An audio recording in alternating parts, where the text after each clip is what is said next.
কথা নাই বার্তা নাই, দুম দাম বউরে পিডা আছে না? তো এইরকম এক চাচা তার বউকে খুব মারে। তো কোনো যদি রাগ থাকে মাথায়, তাইলে রাগ কিন্তু একদিকেরটা অন্যদিকেও বর করে, অনেক সময় কি করে, আসর করে।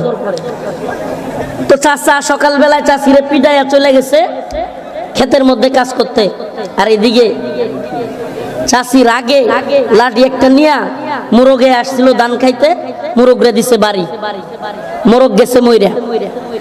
এখন চাচার খুব আদরের মোরগ, এখন চাচি মনে মনে টেনশনে পড়ে গেছে, হাইরি আমার যেই স্বামী কথা নাই বার্তা নাই আমারে বাড়িতে এসে পিডা, সেই স্বামী যদি জানে তার পছন্দের মোরগ মাইরা ফেলছি, আমার তো উপায় নাই। এখন ওই চাষি বুদ্ধি কইরা ওই মরা মুরগ জবাই করছে। ঠিক করছে, মরা মুরগ জবাই কইরা রোস্ট বানাইছে। উদাহরণটা একটু বোঝার চেষ্টা করিয়েন। মরা মুরগ জবাই কইরা রোস্ট বানাইছে, রোস্ট বানায় রান্না করছে সুন্দর কইরা। যেই চাষি একদিন মারলে 5 দিন চাষার দিকে মুখ ফিরা থাকাইতো না,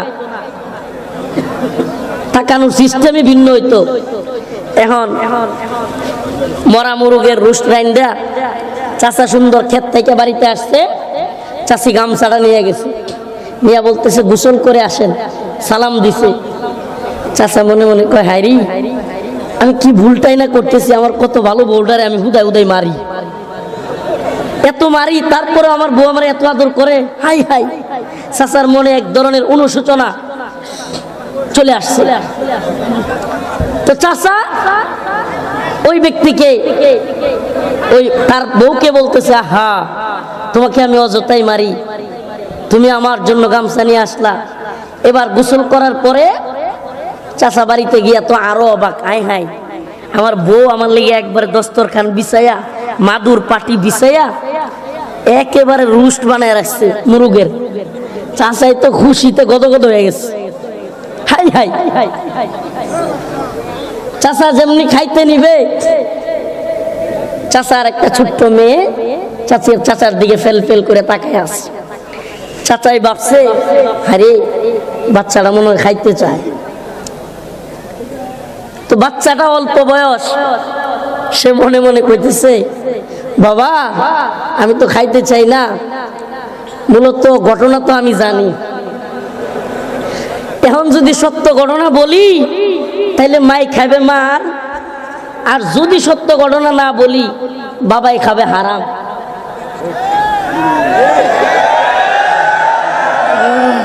সত্য ঘটনা কইলে মাই খায়, না কইলে বাবাই খায়।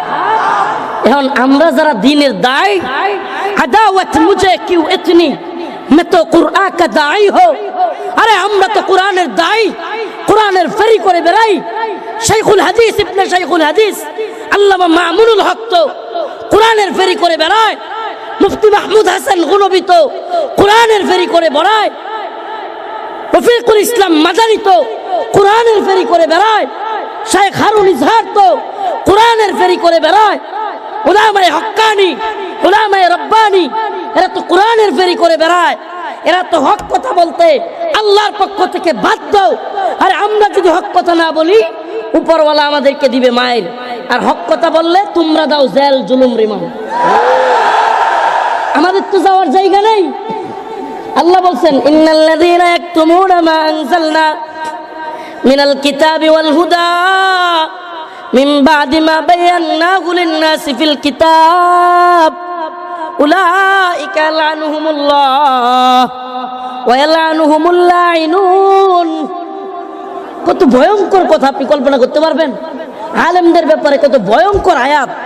আল্লাহ বলতেছেন, এই কোরআনে আমি যা অবতীর্ণ করেছি, ইন্নাল্লাযীনা ইয়াকতুমুনা, যারা তা লুকাবে, গোপন করবে, মিনাল কিতাবি ওয়াল হুদা মিন বাদি মা বায়ান্নাহু লিন-নাসি ফিল কিতাব, আমি এই কিতাবে মানুষের কাছে সুস্পষ্টভাবে দলিল প্রমাণাদি দিয়া যা পাঠাইছি, তারপরেও যারা গোপন করবে, উলাইকা ইয়ালানুহুমুল্লাহ, তারা আল্লাহর পক্ষ থেকে লানত প্রাপ্ত,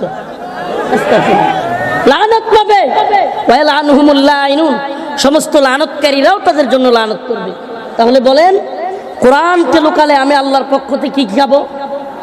আমার আখিরাত বরবাদ। আমার আখিরাত কি? আমার আল্লাহর সামনে জবাবদিহি করতে হবে। এখন দুনিয়াতেও হক কথা বলতে গেলে কত মানুষ বেজার হয়। মানে আমরা যাবো কোথায়? ওই যে বাচ্চাটা বললো, যদি সত্য কথা বলি মাই খাবে মায়ের, সত্য কথা না কইলে বাবাই খাবে। আমাদের অবস্থা কি? যদি সত্য কথা বলি নিচে খাওয়া লাগে মায়ের, রিমান্ড, জেল, ফাঁসি, কেউ জেলখানায় মইরা বের হয়, কেউ এখনো জেলে থাকে। আর যদি না বলি